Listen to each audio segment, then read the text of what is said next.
Bazinga! Bazinga! How are we doing, Forrest?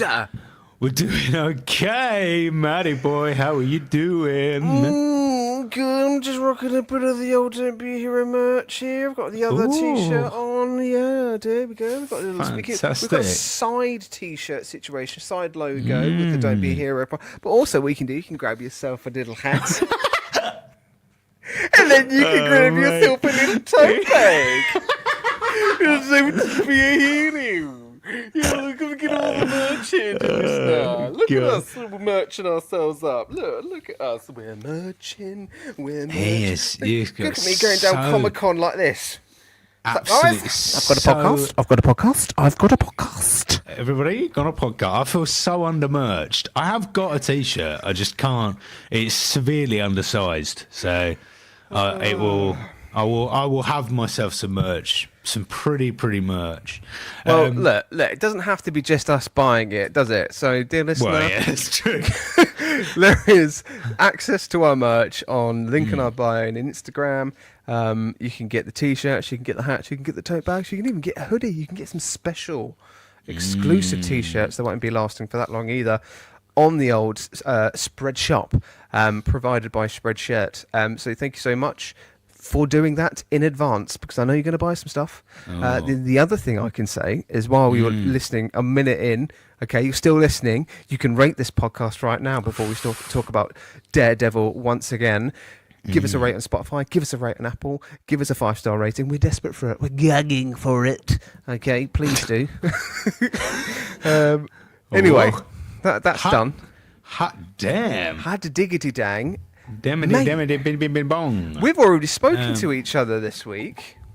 We have. We've done a bloody podcast aplenty. We have. Oh my! We've done gosh. 2 podcasts. We've had Rick on the podcast where we talked about the short movie Spectrum, which is delightful, and it's Very great interview.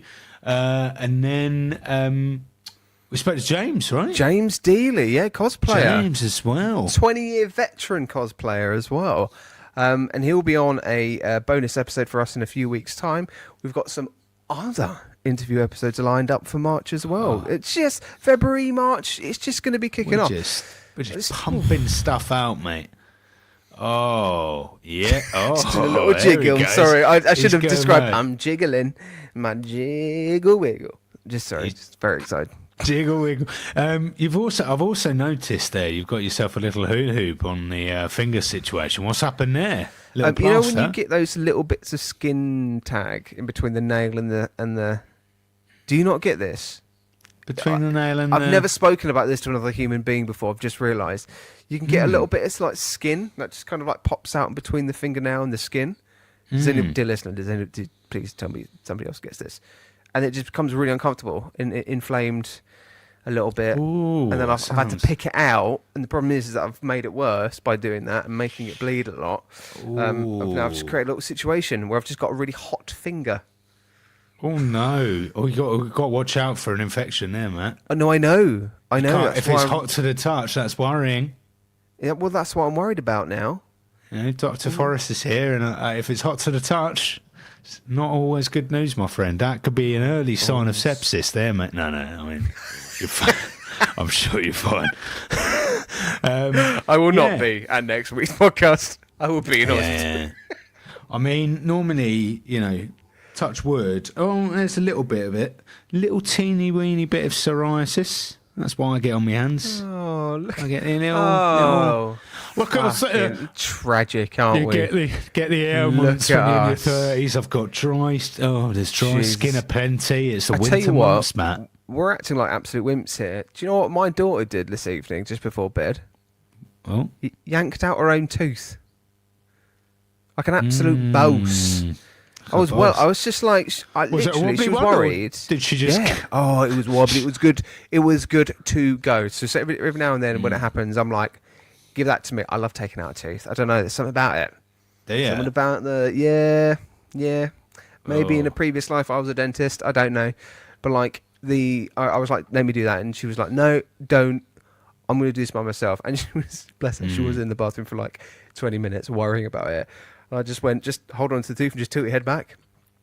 She did it, and it came out. Wow. Boom. Well, also, have you got a good tooth story yourself? My one would be it's a very early start of a wobble when I was younger, and I had a Lucozade bottle which I accidentally flung in my face, and then a whole tooth came out, and it was barely wobbling. Wow, by a Lucozade bottle. Yeah. Was it the lid? Was it the lid of the bottle that did it? It went straight into the mouth. Oh, out came the tooth, mate. That sugar is sugar in the lad, and that don't work. Oh my gosh! I tell you what, who'd be losing a few teeth in a certain series that we are reviewing. Oh fucking hell! What a segue into what we should be Matt talking about. Murdock. He's had a punch up a few between the episodes of 5 and 9. We've just decided we're going to do another one. We're going to do up to fucking 9. So that's a few episodes, dear listener. So let's see how this goes. At this point, it's nothing but a memory game. But let's not delay. Hit that intro. Let's go for it. And here we are. I I tell you what, you haven't done a little spiel before the intro for a long while, mate. Have I not? No. Was that oh, okay? That's the first for a long time. That's something nice. Well, there you go. Nice to hear your voice introduce the rest of the podcast this week. Thank you. What I also love is on YouTube, for people watching this live on YouTube, which is now available on Saturdays, you freaky little YouTube people. Hello, 12 p.m. hello. GMT time on the old YouTube. Jesus Christ. They don't get the intro. So we just keep going. We keep going. We'll see you on the other side. Hello. We're here. But if you're listening on Spotify, Apple Music, wherever you listen to your podcasts, you would have heard an intro. Yeah, that's true. And we would have contextualised that. That's so true. And the thing is, though, in the YouTube version, you're only getting a little glimpse of that intro as well. You're not getting the full whack. So, you know, actually, in all fairness, watch it on YouTube and then just listen to the first tidbit on Spotify, just for the fun of it, and then that helps us out a lot as well. That's lovely. Right, now we've done that, Chinwag. That's good. We've advertised the merch, advertised the podcast. We'll start talking to you a bit about Daredevil. I'll just put this on every now and then. Wow, you look like you should. You look like you now work in IT. Instantly. That looks like it doesn't fit my head. Well, the problem I think you've got with the Wi-Fi is you need if you select the staff Wi-Fi instead, and then you just put in the password Bananarama 65, then you will access the Wi-Fi. Okay. Do you know what's really good about this hat actually? Is that it extends. It's got a flexi material around it. It's breathable. It's a breathable hat. It's actually, this is really, it doesn't have a snapback, but it does have like a really lovely cloth feel. So just again, just a little bit of pluggage there for you, dear listener. Nothing but good quality stuff, mate. Nothing but good quality. Anyway. Fantastic. Daredevil. Daredevil. Do we dare speak about Daredevil? So yeah, we're episodes 5 to 9. I want to hear from you, Matt, straight off the bat. These 5 episodes, 5 that we're doing now. 5 now, yeah. These 5 episodes. What do you think? You've already watched it. What's it like watching it again? Tell me. It's just as good as I remember the first time. In all fairness, like it's it just goes, and it doesn't let up. And I think particularly between 5, 6, 7, 8, and 9, that they all have a very complete kind of story that leads into the next thing. Do you know what I mean? Like and it's so good. It leaves on such good cliffhangers. It's just got the action, it's got the story development, it's got the character development. We get more now in terms of Matt Murdock's kind of development of his in quotation marks powers. It's just great. The introduction of a new character as well, like Stick. Like it's just really enjoying it. I can't wait for some more. Let's go. I love that. It goes for the absolute clappers. This series, I tell you, it's Exactamundo. Guys, you've got to watch this episode on YouTube because what Matt is doing can only be described as a fucking Oscar like performance. This guy. Oh wow. Yeah, different shade of Matt there. 50 Shades of Matt. Yes, I have to agree. This morning, right? So I was watching episode 11, which we're not going to be speaking about tonight.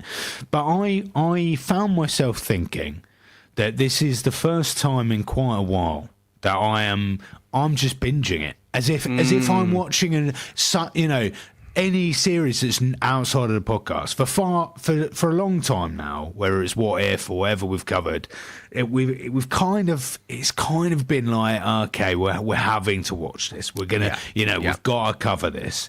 Whereas what is a fucking pure delight is that I get to the end of an episode, I can't wait for the next one. Yeah. When's the last time we've had that though, mate? When's the last time we've had that? You could sort of say Penguin a little bit, but like Penguin, yeah. That is binge worthy, but there wasn't this kind of extent of amount of stuff to binge. Do you know what I mean? Yeah. This is like, and especially I can say this now because I haven't seen any of these three series, so I've got a lot to catch up on and a lot to enjoy. Yeah. But it's brilliant. It's fantastic. I think. Like a lot happens in these episodes that we'll talk about. I wouldn't say so.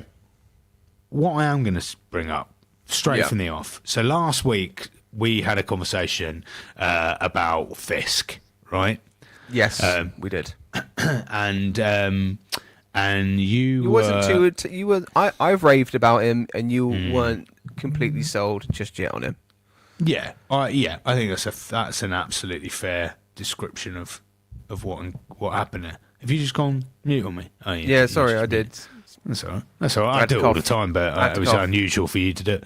Well, yeah, it's good. You cough. I've made a big thing of it now. I didn't need to. There we go. So everybody, Matt coughed. Okay. Thank you. All right, there we go. You would have seen it on YouTube. I didn't come out of shot, to be fair. Oh my god, yeah.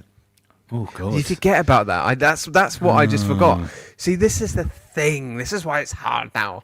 But it's fine. It's fine. We'll figure it out. Yeah. Fisk. Fucking hell. Fisk. Go on, Fisk. Wilson Fisk. Now, I am still of the same opinion I was last week. I think the character is great. I think the writing is fab. I question the acting. I still think it's still so wooden, Matt. And even like every I'm having my love moment now. Vanessa. Wilson Fisk. I'm having my love moment. So I say Wilson Fisk or Wilson Fist. Oh, Vanessa, come on. It's too. Yeah, I don't know. It's too wooden for me. So okay, let's talk about it now because I feel like, dear listener, we're not going to go. We're not going to make this coherent at all as an episode between episode 5 and 9. Right, we got a lot more from Wilson Fisk between these 5 episodes. We did. Not only did we get an origin episode from a villain, of which I think is really told very well. It backs up the justification of the way that he is and the way that he treats people, but then also the vulnerabilities of Kingpin. That, and again, we've spoken about a million times, that's what makes a really good villain, is somebody that has a very deep-rooted backstory that is centered around some sort of trauma, but then you see those vulnerabilities spill out through anger and rage. And this is what he does, and he does it very well. The other thing is, we don't have many Kingpins other than other Kingpins that were played in an animated circumstance, and one more that was played in the movie. So we don't have like a realistic reference of this character. We don't. I would say very, very similar to the Penguin, though, right? But the thing is, I feel like, well, again, this might be a choice that would be good for the band, whoever you are. But like, Do you think that they decided when they did this, like, well, we're just going to make him really human, really relatable, and not worry about this huge gargantuan man that is ridiculously strong that could break your neck by just looking at you? Like, did they just kind of go, we want to humanize and expose the vulnerabilities first, and then see the character grow? Yeah, I think I like that. Obviously, the minute we get Vincent on our podcast, he'll be an incredible actor, and I'll thoroughly enjoy his performance. But until what's that the moment, issue? What is the issue for you? Because I'm interested. Okay, it's the voice for one. Okay, I've got a naturally deep voice, right? Yeah, and are you about to say it should have been me? It should have been me. Should have been me. No, but there are actors with like it where it's just more natural. I think he's going very low in his register, right, and that's quite obvious because when you listen to the performance, in my view. I haven't, in all fairness, I haven't seen Vincent. I haven't seen an interview with the actor. Maybe I'm wrong, but then number two, it's just every scene he has with Vanessa, and it just seems very. It's a forced change from Kingpin to this is Fisk. You keep saying Fisk. I keep saying Fisk. Steady on. Steady on to Fisk, right? And I don't know. I'd like to. I don't know. Maybe I'm wrong, but for me, the acting is just missing a little bit. I feel it's too wooden. The voice is too put on. What else has Vincent been in? Has he been in anything else? He's been in Jurassic Park. He was in the new Jurassic Park, I think. Okay. Yeah. Men in Black as well. He's been in apparently. He's done some decent stuff. Like he's done some serious stuff. Yeah. Yeah. Like. I don't know. I feel like the voice is good. I think you're focusing on something that shouldn't be the issue. Right. I found an interview. Here we go. Let's listen to Vincent's novel voice. Go on. I'm going to go to it. This is a YouTube little special for you here, dear listener. Oh, here we I'm go. about to share tabs and everything. Ooh. So, yeah. Jeez Louise. Hello. Oh. Right. We ready? Yep. Right, this is Vincent D'Onofrio. Love the name. D'Onofrio. Lee Ermey, who's brilliant in everything I saw. I just said one word and then it went to somebody else. Well, This also, is from Inside of You clips. I have just realised that this might not carry on to the podcast. Well, it's fine. It's fine. We'll do it for a give it moment. a go. We can happened hear was he was a drill instructor in real life, for many years after this guy did 3 tours in Vietnam. He went back. Okay, so higher register. that's higher register. That is a higher register than right. Register. And for me, he could absolutely have that voice and still be Kingpin. Like that? How is that intimidating? I think it's kind of like up there. It's like, oh, it's up here. He's kind of talking like that at the moment, as this is Vincent's voice. And then when it's the Kingpin, it's down here the whole time. It's like, that's quite decent. I was quite impressed by that. That just shocked me. You didn't know that was going to come out of you. I didn't know. Fucking hell. Turns out I could be a Kingpin, everybody. Oh, yeah, I don't know. But this is what I mean, right? Pick an actor who's already got a deep voice, then, because you can. Voice modulation is absolutely an okay choice for an actor. But not when it's so far removed from your ordinary voice, because it's always going to sound like a choice rather than something you can naturally do, right? Yeah. Well, you can pick it, but yeah, I don't know. We're very, but this is good. Having what we love different about the opinions is podcast. good, right? And this has got. I want it to be a bit of real footage because I want people's comments on this. Or drop us an email, dontbeaheropodcast@gmail.com. What do you think? Are you team Matt, team Forrest? Who knows? Are we enjoying the Kingpin? Let us know. okay, episode 5. We have the explosion, the big explosion that happens. That's at the end of episode 4. Shit. Fucked it. Because okay, dear, listen, we spoke for about 15 minutes trying to align the episodes here because we got confused. Our notes were cocked up equally. I'm looking at them. The fire happens at the end of episode 5. Episode 5, right. Because episode 5 is called World on Fire. Yes, of course. So, at the end of episode 5, before I've got a special mention for episode 5, right? And it's in regards to the the cinematography used, right? And there is a scene with a 360-degree camera in a vehicle where we see Daredevil hanging at the back of a car, and then the Russians going in the front door, and then there's a whole fight outside this car, and then the guy dies. I think he gets shot in the car. Right? I just special shout out to that scene. I loved that scene. I thought that's incredible. Do you know what? As these episodes got along, the flippiness, the kind of like, there's like a little cartwheel that Matt Murdock does as a kind of signature thing, kind of wore off on me a little bit between this. It was like, oh, he's doing that pretty much in every fight sequence. It was fine, but like that, it is really cool the way that they shoot it, and as well like this. Even when we get to episode 6 and 7 as well, there's just so many great ways that they're kind of put together. There is in this episode. This was the episode where I put a little reflection, a little note about Kingpin.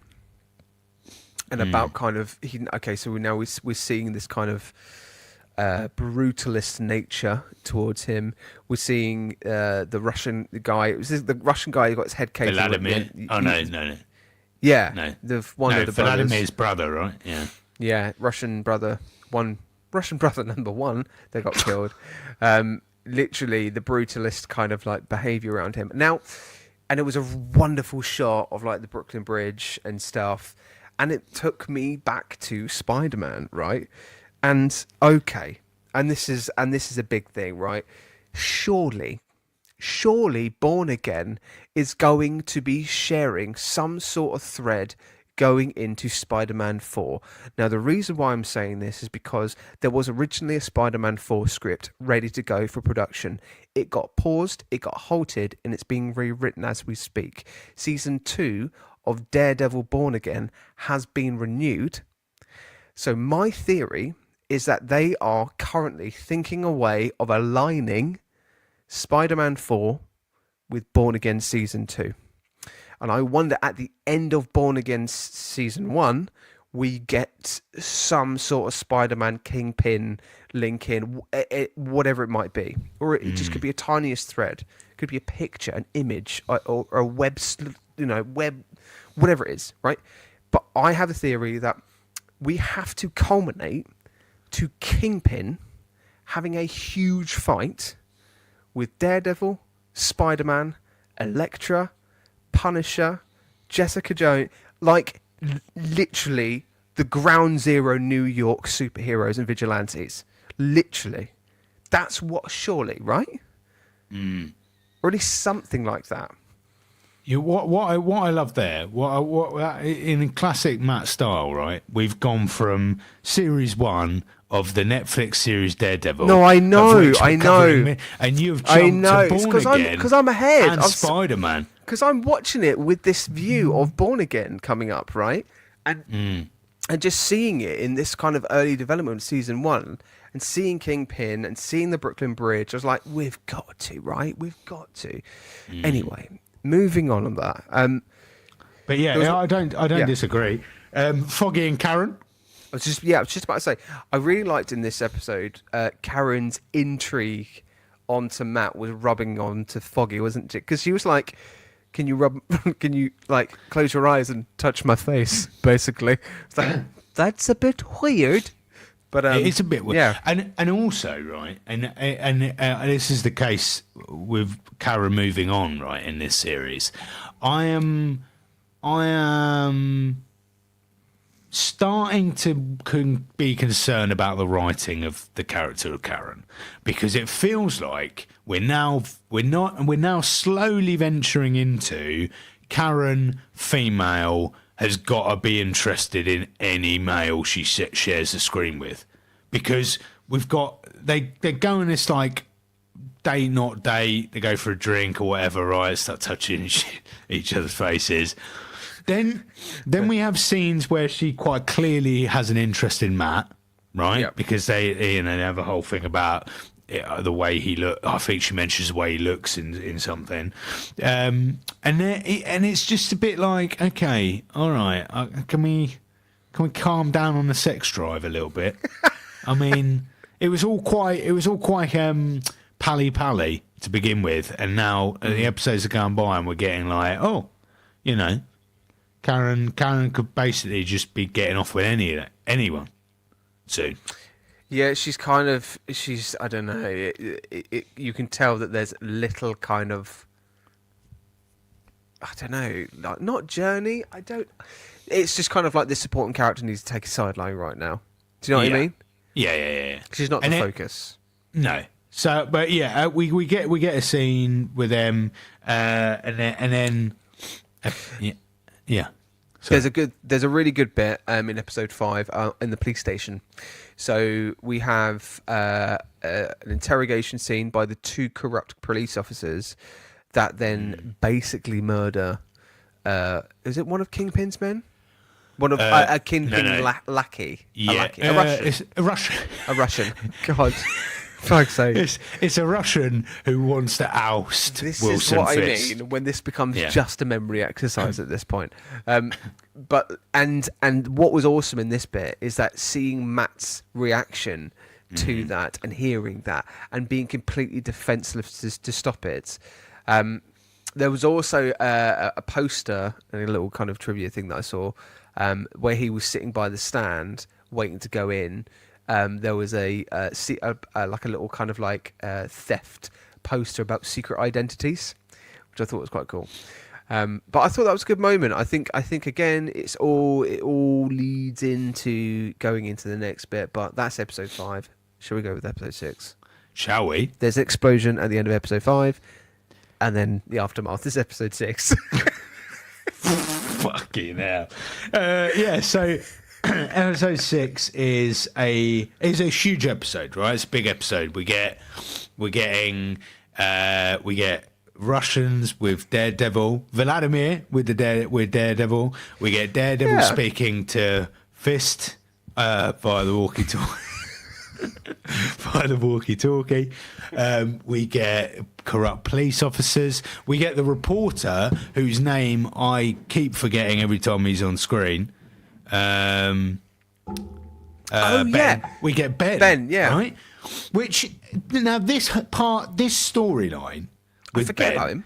is a very weird, like, it comes kind of out of nowhere early on in the series, right? So Karen goes and meets him, and then suddenly he is an intricate part of the series. But in the weirdest way possible, because it's like, oh, okay, there's a reporter that we should probably, like, you know, think of later on. Oh shit, okay, now he's met Daredevil. Oh, and now he's a fundamental part of this story. And I'm like, I found his introduction to be quite weak, given the sheer, you know, importance of him later on. But he's here. He sees another police detective die. Yeah, it's all a bit. It's a busy episode, but the episode takes place in not a lot of locations, which is quite interesting.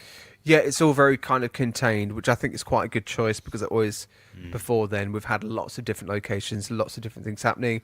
We've had to get used to the new firm of Matt and Murdoch, Nielsen Murdoch, the police station, XYZ, all that kind of stuff. So I really like the fact that you stuck Matt Murdoch in his vigilante attire with Vladimir, where it was a case of, I've got to keep this guy alive because I need to get some answers out of him.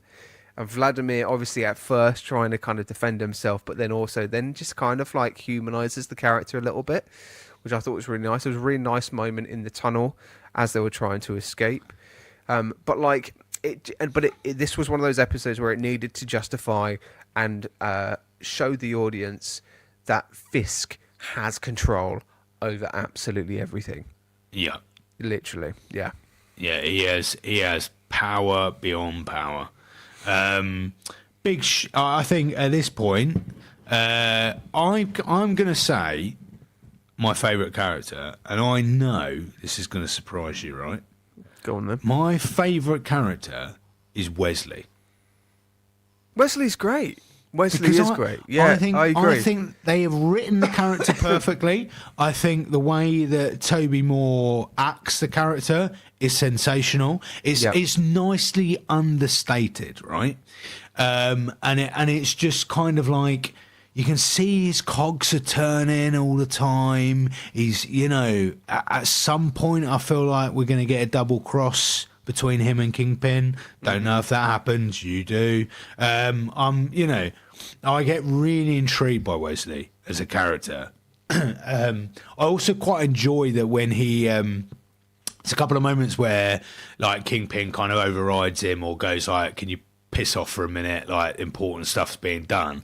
And even in that moment, you can kind of see, like, there's a little bit of like, oh, I feel a bit shit about that. But also a little bit of like, you're going to need me in a minute. You're going to, you're going to want me back. Do you think Kingpin cares for Wesley? I Do think... you think he cares about him? Because I think he does a little bit. I think he does care about him. He does value his opinion. I mean, later in the episodes, we have this date between him and Vanessa, Kingpin and Vanessa. But like, he takes a recommendation of wine from him. Do you know what I mean? Like, so there is a something. There is a kind of like a, he knows him and he knows him. Know each other quite well. But then equally, he's not a person to keep friends close, right? No, I kind of feel like, in many ways, well, actually, in many ways not, but a similarity between Vic and the Penguin. Yeah. Where I feel like he needs him. He needs him to be where he is and to do what he does. But if he had the chance or if the opportunity came where he needed to, kill or dispose of Wesley, I think he'd do it quite easily. If Madame Gal turned around and went, "You need to kill him," I think he'd kill him. Yeah, he probably would. But it's interesting you say that because I genuinely don't know what happens with Wesley going down the road of this show. I can't remember, so I'm actually quite interested. The other thing I really enjoyed within this episode, was Claire. I say enjoyed. It was because she came into the episode again, and I was like, oh yeah, Claire, yeah, you're here too. But there was that moment where Matt was trying to keep Vladimir alive. Literally, she was coaching him through kind of like how to kind of like puncture his. I mean, that bit was grim as well. Oh, in the eye.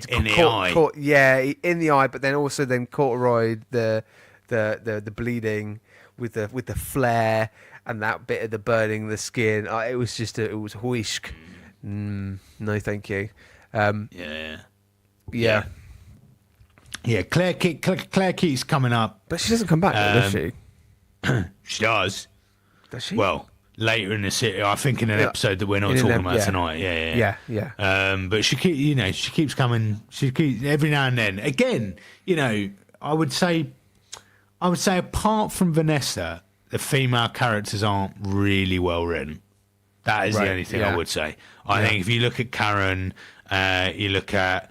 Actually, there's three, right? If you look at Karen, if you look at... oh my God, who we just mentioned? Claire. And you also, if you look at Foggy's ex, right? I just think just not very well written. Like...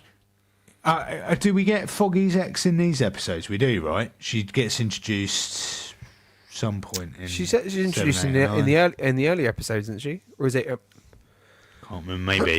It's. I don't believe for 1 second that Foggy ever went out with her. Yeah.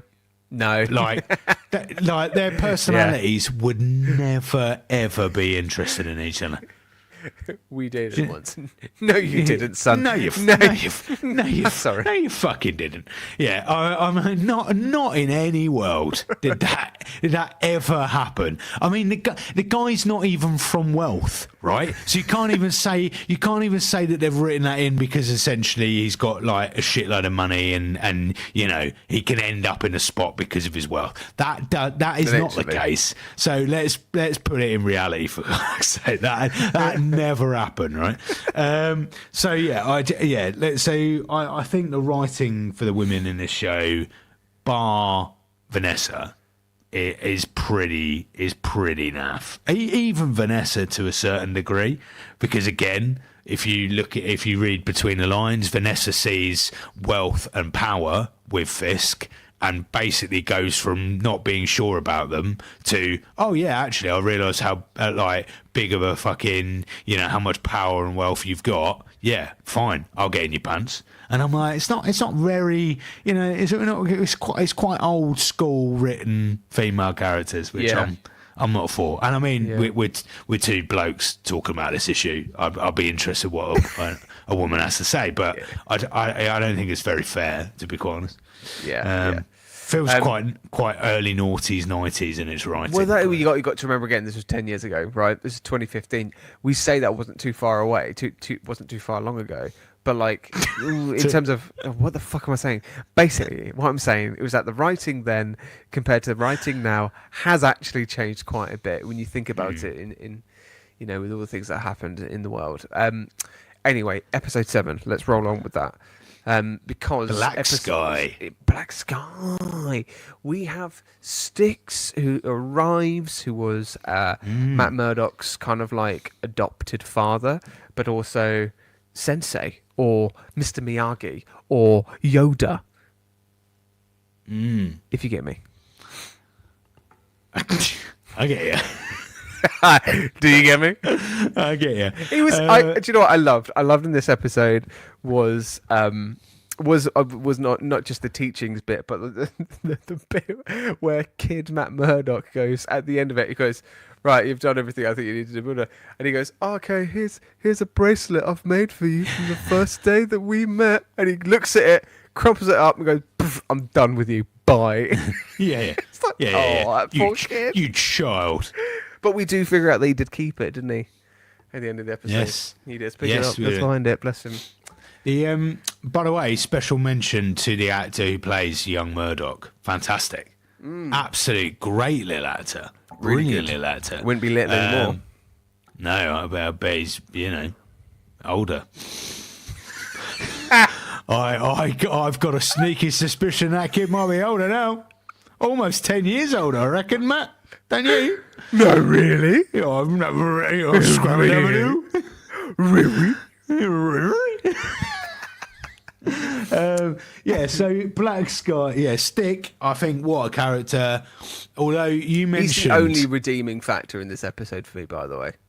Oh, really? I didn't like this episode that much. Out of all of them, this is my least favourite, simply because... we had Matt, who was still, you know, on his kind of shenanigans as Daredevil, and then we learn a little more backstory about his origin, which is fine. This is absolutely fine. The Karen and Foggy then teaming up with Ben to then effectively try and figure out where Matt is, but then find information that we, as an audience, already know. It was a bit like, okay, moving on. Yeah, they didn't have that kind of side of the story didn't feel strong enough at all. No, and also whole episode trying to find Black Sky for Black Sky to be dead by the end of it. Yeah, and we see one scene of Black Sky, and we're not really sure why they're called Black Sky and what on earth it has any relevance to what we're watching for the rest of the series. So that kid is Black Sky. Yeah, and then Styx says, "Oh, I killed him," and it's like, "Oh, okay, that's it." And then also there's a cameo of him then delivering that news to this guy who's with the big scars on his back. So that's meant to be okay, and this is me having to look it up. So that's meant to be Stone, the character Stone from an organisation from the Chased. The Chased. But like, so these are the people. That's an ITV game show. I know. What a guy. What a guy. From the Bradley Walsh. He's like this. It's just Bradley here going, yeah, you killed Black Sky. And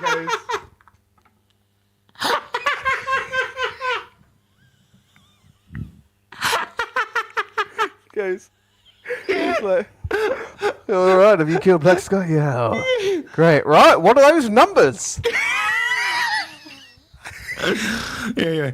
You have defeated Daredevil. But could you tell me, in 1985, who won the European Championships for snooker? Did you kill that child? Black Sky. Very good. All right, let's check the scores on the doors. What I love about this last minute, this is such a British reference. If you were living in any other country, you don't know what on earth we've just talked about. No idea. You've got no concept whatsoever. Have a Google Bradley Walsh and The Chase, and you'll have a mild idea what we're on about. And you fucked your mic up. Fuck my mic in the process. So Anyway. he's Stone. Got a character called Stone, you believe? You think? Yes. So this organisation are the precursor to, not the precursor. They're related to Elektra. So, and apparently the powers or the soul that is Black Sky then gets absorbed into Elektra. Apparently, I might be wrong, dear listener. I might be wrong, but yeah, I don't know. I don't know if that comes up in the series, mate. So. But you've watched the series. I So know you do Elektra it's come turns up, Okay. but I don't know. I don't know spoiled if as that. well, so Oh, that's good. shut up! You must have known that. But I don't know that. I don't know. Honest to God, I genuinely don't The know fact anything that about I this learned coming on the up program. Mondo Street podcast, right? The fact that I learned, we were on that podcast, by the way. Go and check it out. It's a very good Yeah, episode. it's a great episode. You've never seen the Christopher Reeves Superman Nope. films, which you mentioned but all I the time. I forget that like you say, you're not, you haven't grown up with it. Yeah, I'm not. I didn't grow up watching loads of superhero stuff, and I'm also, I'm not in my 40s like you. So some of the references. Fuck off me. Shut up. Oh. No. I never really grew up. So a lot of superhero stuff that predates Marvel or MCU rather, didn't watch. But so anyway, about Stone. So one of the things I was going to say with Stick, Stone, we get a lot of new characters. We get because even the character at the start of the episode, is that Stick? Yeah, who kills that guy? Yeah, takes fine. the hand off. Yeah, that's Stick. Because because you mentioned last week about Bullseye, and then we had another chat about a British reference of game show, which is weird. That's 2 weeks on the trot. But every time a new character's introduced, now all I can think is, "Oh, Matt said I'm going to meet Bullseye. Is that Bullseye?"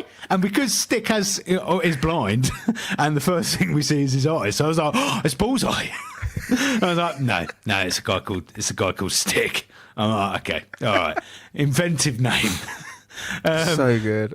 Yeah. So, but yeah, we get a good episode, strong episode with the Stick and with Stick. And I like Matt's flashbacks again. I still enjoy the use of flashbacks in this series. I think they do it well. Yeah, there we are.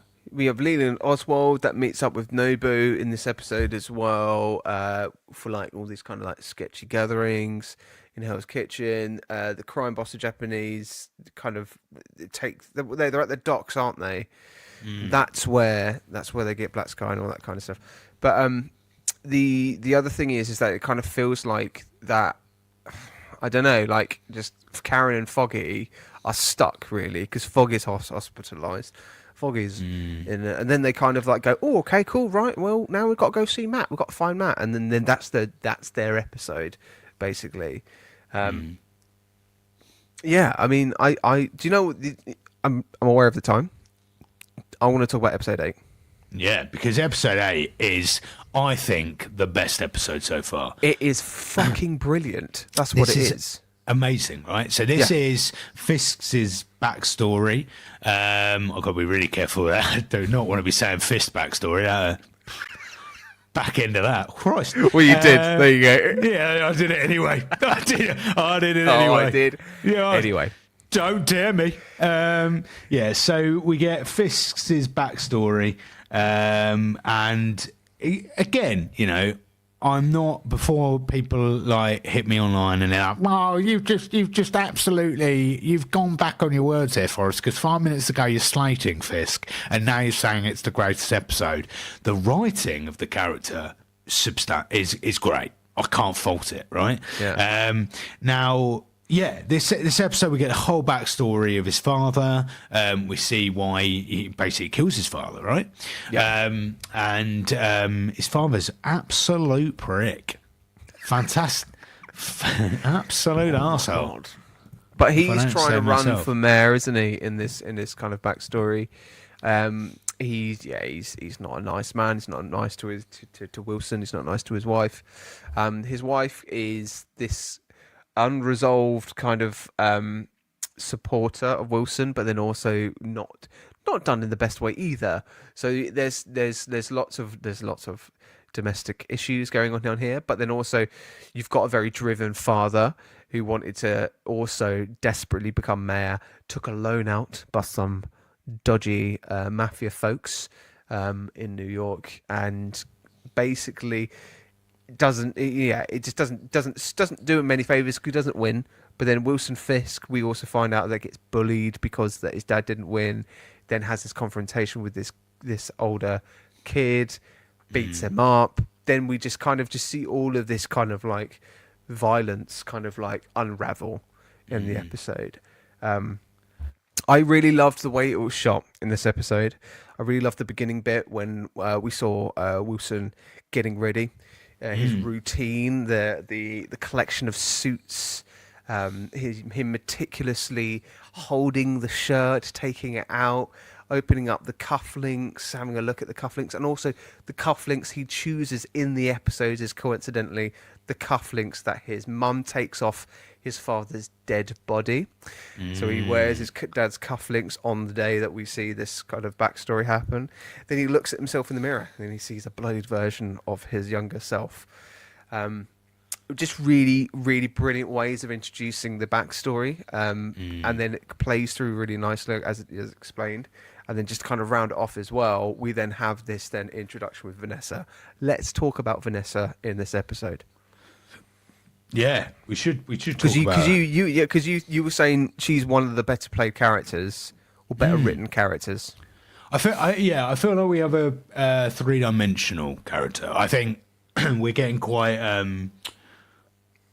three dimensions. I really like the kind of almost like a Lady Macbeth vibe. 100%. Right? Where Vanessa is really, manipulating Kingpin in a way like, but it's not obvious, right? At this point, and again, I haven't watched the whole series or 3 seasons of it or whatever, so I don't know where this is going to end up. But you're kind of seeing that she's pulling the strings, right? Yeah. And what's great is we're not we kind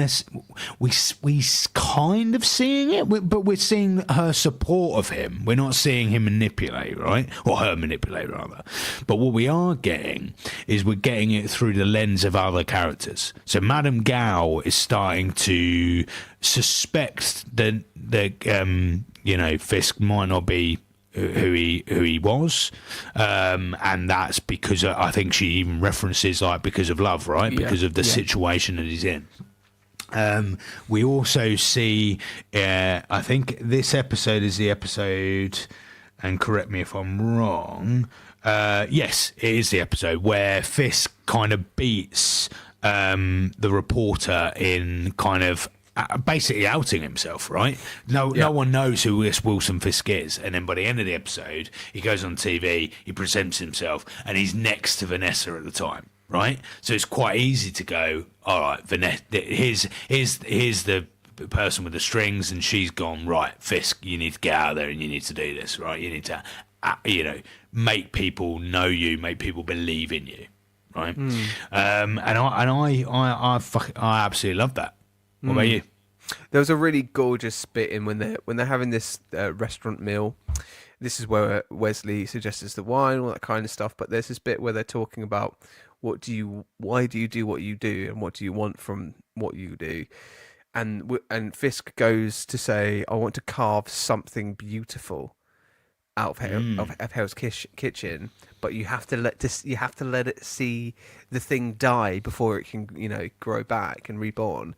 And there's just brilliant imagery and brilliant line delivery. But again, this is where I kind of go into his performance and I go, he's fucking brilliant, because again, he's so considered in what he's thinking and what he's doing. This is the episode where you go, if you were unsure on who Kingpin was and what his plans were, by the end of this episode. And the one person he needs in the missing puzzle in the Kingpin kind of, team up, let's say, is Vanessa. Because like you say, Lady Macbeth whispering in his ear, reminding him who the hell he is, because he is, you can... But before now, we've seen nothing but kind of like instinctive, trying to hold it together, but it's coming out in hot flurries of like violence, but it's vulnerable. It's childlike as well. There was a thought I had in this episode. The when you look at the anger that he put to that Russian guy when he killed him in the earlier episodes, to then a younger Fisk who was kicking the shit out of his dad. There is this youthful anger to it. There's a childlike anger and rage within Kingpin, and the way that he pummels and the way that he hits. It's not pretty. It's not trained fighting. It is thud thud, smack smack. It's not even, and that's this. You could attribute that to something from a child lashing out. Do you know what I mean? So. I fucking love this episode. It was so good. And then the best bit as well is at the end of the episode, he's getting ready. We're back to the beginning, but this time around, Vanessa's with him. She's helping him choose the cufflinks, new cufflinks that aren't his dad's. Brilliant. So let's get rid of that memory. And then he turns to the mirror and she stands directly in front of that mirror, blocking his view to say, I'm your view now. Listen to me. And I'm just really excited because that's like that's what makes a really good supporting character, because you're leading their objective through your own means, because we don't really know what Vanessa's about either. What's her game? No, something's going on there. Something's happening there. Whilst you were talking, I did a bit of detective work, because Islet, I believe that's how you say her name, Islet, who plays Vanessa, right? I think she should be cast in the next series of The Boys, and she can't be because I'm sure they've got to that point. Do you not think, Matt, that actress would be an amazing sister for Aya Cash, who plays Stormfront? Because there is a real likeness between the two actresses. Because I was looking at the cast as we were talking. I was like, cool. They have a very they've similar look, and even the characters would be amazing, right? I'd love to see Stormfront's sister turn up and her being that manipulative, right? Against Storm, you've got Stormfront, who's quite like charismatic out there, boom, and then having a bit more of having a sister that's a little bit more measured, just as powerful and just as like awful, but just a little bit more calculated. And the actresses kind of look like each other. I love that in a roundabout way. Yeah.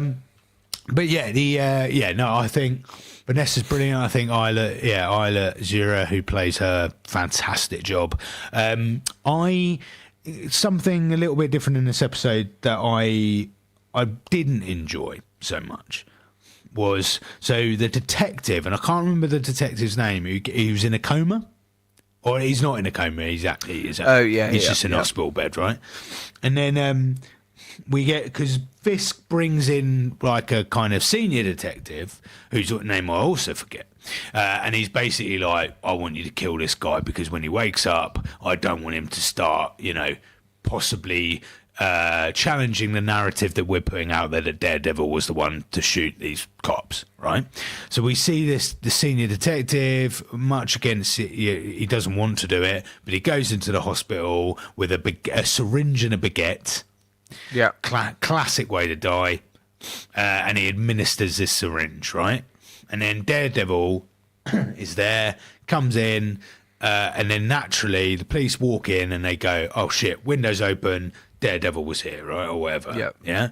Now, we see an exchange happen outside that door between the person who's obviously being security for that hospital room, where he goes, oh, what's in the bag? Right? We have to be thorough. Specifically says, we have to be thorough. What's in the bag? The guy goes, oh, it's a baguette. Is it a meatball sandwich? You bet it is, right? All of that, we see that this is part of my issue. We see that dialogue unfold, right? Yeah. He goes in with the bag and the baguette, and the syringe is still on the bed, and yet we are leapt from that to the belief that the same cop walks in the room and goes, must be Daredevil. I mean, look on the bed. You'll see the fucking baguette in a syringe, mate. I'm like, because for me, that whole thing could have been negated by not having the dialogue about the baguette, right? If he hadn't looked in the bag or had been thorough, right, I wouldn't question it. But the very fact that the guy was thorough outside the room, it makes no sense whatsoever that they would suddenly go in the room and be like, do you know what? I'm going to discard the baguette and the syringe. Obviously, it's got to be the window. Right? Just little bit of maybe he's got his own powers. maybe. Maybe he's got his own powers. We just don't know about it. Or Daredevil walked in, did what he did, and then ate the baguette and fucked off. Maybe we just don't know what happened to the baguette. Who got to eat it? I'd like some. That's So basically. So good. But yeah, so that was my only little bit of far-reaching with the writing. I've got to be honest, but yeah. Right, episode 9. Let's go. That's the final episode of the episode for us today. It starts off with Daredevil having a little fight with this red ninja with the thing, and it's flipping cool, and it kind of like starts with that motif, and then goes sort of back into kind of where we've left off things. Matt, Karen and Foggy are all back together, all very happy. Foggy gives the plaque to Matt. It's all very nice and lovely. Wasn't it sweet? There is a bit later in the episode, and I have timestamped it because I've gone, that's a bit lazy. They literally copied and pasted a shot from Karen. No. So if you go to 19 minutes and 45 seconds, you can see it goes to a shot of Karen mouthing okay, and then not 2 seconds later, it goes back to Matt and then back to Karen, who then says okay, and you can hear the okay. And it is literally just... Oh, wow. It really put me off. I've never seen anything like that before. I was like, clearly they've just like in the edit gone, fuck it, just rehash that, just mute it. They needed something in that moment. Yeah. But yeah, like we see the characters kind of come back together, and I mean, let's just go straight. I mean, the end is that we have the reveal, don't we? We have the reveal. Foggy finds out. Matt. Oh my god! He goes into his apartment block. Shit's everywhere. Yeah, and he finds him. But that's only because Kingpin beats the shit out of him at the end of the episode. He does indeed. Chucks him out a window. He does. But that's what I mean. No. Matt runs out a window. He runs out, but it was those thuds. Like when he gets him down, you can see this overshot of him, just like thud, thud, thud. Yeah, it's great. It's so good. But this is at the point in this episode where Kingpin and Matty, Daredevil, are going, let's work together. You could help me. You could help me in this. We could both make this Hell's Kitchen a better Hell's Kitchen with a Gordon Ramsay and everything. right? Open your fucking eyes, mate. Fucking eyes. Open your eyes. Would you like to see Gordon Ramsay with a plate of infinity stones on a wok? I don't know. Have you seen that one? That is so good. It's so I love good. it. But like, and then obviously, and it doesn't happen. But I think this is where Born Again starts again, with Kingpin going, "Why aren't you the vigilante? Why aren't you helping me?" So this kind of gets initiated right here, which is great. Is this the episode where he sees Kingpin in the art gallery with Vanessa? Ooh, good question. I think it is, isn't it? I think it is, mate. I think this is the one. Daredevil getting slashed to bits. Hell's Kitchen development plan. Not. Oh yeah. The only thing. Oh yeah. Matt meets the woman in the gallery, Vanessa, and then meets Fisk face to face. Yep. Has Matt? Yeah, and he's very like. I say he. I mean Kingpin. Kind of like susses it quite quickly. I wonder whether he knows from that point, but maybe we'll get him. I can't remember how he finds out. He does seem quite a suspect, doesn't he, at this point? Yeah. Glad to know he finds out, though. Thanks for that, Spawn. Of course he finds out. It was in the fucking trailer. But it's in the trailer for Born Again. I didn't watch the Again. bloody trailer, Matt. I didn't watch the trailer because I knew we were watching this. And what I didn't want to do is spoil this because I didn't know what was going to happen, did I, Matt? There's a trailer reaction to Born Again done by Moi and on do you know YouTube. What do you know what I've done? I've ignored the fucking shit out of that, Matt. But don't worry, I'll go and watch it now because I might as well have done. So, yeah, the only gripe I have with this episode is the priest. This priest, he rocks up. there are God, he's a badass. He is a badass, but there's endless scenes with the priest, and I'm just like, a lot of this is feeling like you're needing to fill some of the episode. Man gets a monologue at the beginning of this episode, doesn't he? Yeah, and it feels very unnecessary. Yeah. It just feels like, okay, I feel like, I don't really feel like it's warranted or needed, and I feel like it's just they've just gone, and in many ways, quite a few of the scenes with did we say the report was called Ben in the end?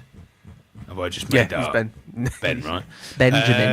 Benjamin.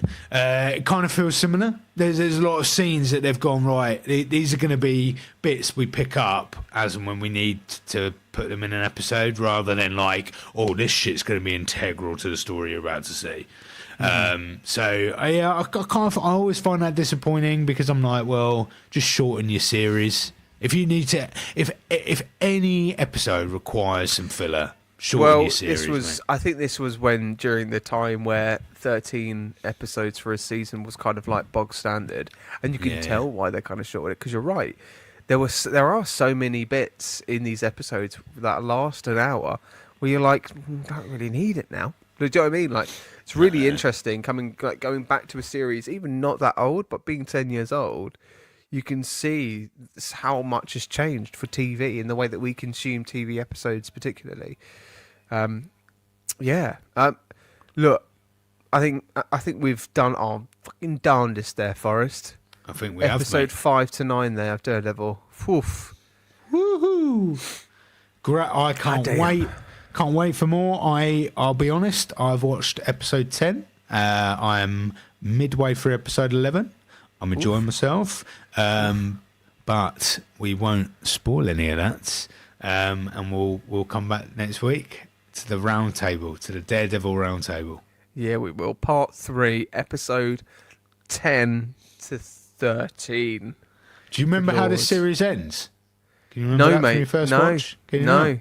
I wonder whether Punisher turns up, but I don't know if that's done until season 2. I'm not spoiling it. I'm giving you. Fuck you, mate. What you trying to eat? Will I be able to see Bullseye this series? No. Okay. All right. Dear listener, all we can say is thank you for joining us on the Daredevil ride. But what we will say as well is there is an episode, whether it's already out now or it might be a bonus episode this weekend. I don't know what we decided we were going to do. I think this is coming after it, but Lovely. anyway. So on a bonus episode this Sunday, dear listener, we are going to be uploading an interview with Rick Stanton. I meant the opposite way around. That was the other way around. This is the bonus.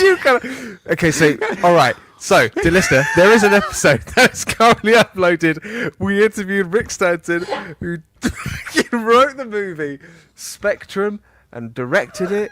It is a very, very good short film. It's 30 minutes long. It's free on YouTube. It got a small business shout on the Parenting Hell podcast of Rob Beckett and Josh Widdicombe not a couple of weeks ago. He's got a brilliant story as well about how he met Rob Beckett in the Currys buying a kettle. So funny. We had him on, and yeah, there's reels and all that kind of stuff. Go and check it out. It's worth your time to watch the short film and share the love as well about it. It raises awareness to autism, but then also centered around being a superhero. So, it is worth saying. Apologies, I had an issue with my microphone during that episode. So fingers crossed, I'm going to edit it in a way where no one will notice. But what might happen, ladies and gents, is you've listened to the podcast and I sound like a mouse. Because of an issue. So it might be that I'm basically not heard for the duration of that 30 minutes. I'm going to try and see if I can sort it, but we'll find out how well I did. by next week's Daredevil episode, we'll know. Have a good time. The other thing, one more thing. Mondo Street Social Club Post podcast. Go and check it out. Mondo Street podcast. We were guests on their podcast this week. Uploaded on Monday. Spotify, Amazon, where you want to watch it. Apple Podcasts.